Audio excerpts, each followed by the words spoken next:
digamos, la idea de trabajar sobre este periodo histórico empezó a partir de una inquietud personal, digamos, de trabajar sobre el personaje de Isabel Perón.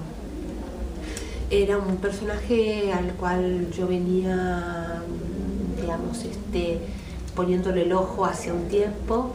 En general en mi dramaturgia yo tengo varias obras escritas sobre mujeres de la historia y en especial este personaje, el de Isabel Perón, me parecía que tenía como una fuerza dramática que a mí me iba a permitir desplegar un material.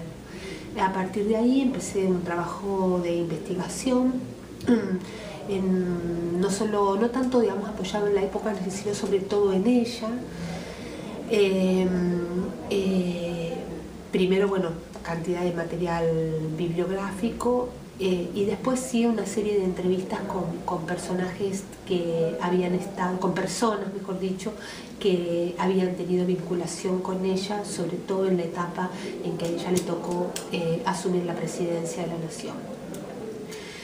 Una vez, digamos, que reuní ese material, bueno, ahí sí la elección era decidir qué momento de la historia iba a contar, digamos, cuál era el recorte que yo decidía hacer para poder empezar a hablar sobre este personaje y sobre la historia. Y bueno, me pareció que si yo me apoyaba en personajes que estuvieran más al margen, me iban a permitir más libertad desde el punto de vista dramatúrgico.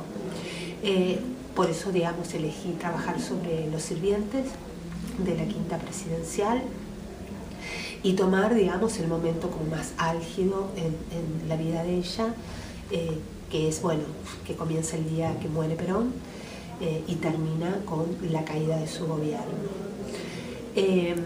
De todas maneras, digamos, trabajando ya, digamos, con el material y sobre la obra,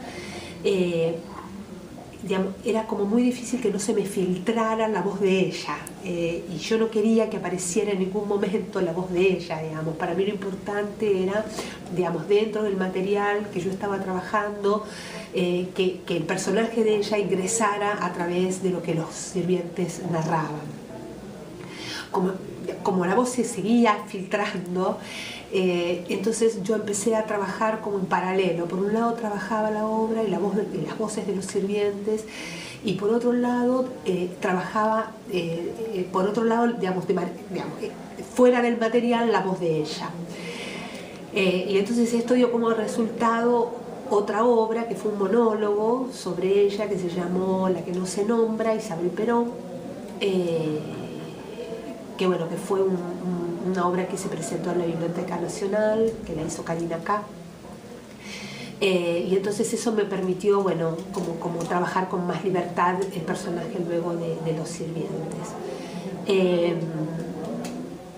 Desde el punto de vista personal, además, me parecía que es un momento de la historia argentina bastante poco visitado, que hay mucho material escrito sobre la etapa posterior, digamos, sobre lo que vino después, sobre lo que fue el proceso, el golpe militar y el proceso, pero hay poco trabajado sobre qué fue lo que nos llevó al golpe y cómo fuimos a parar a eso. Y a mí me parecía que era, por lo menos a mí, me parecía importante mirar ese momento, ¿no? Cuáles fueron las líneas de tensiones,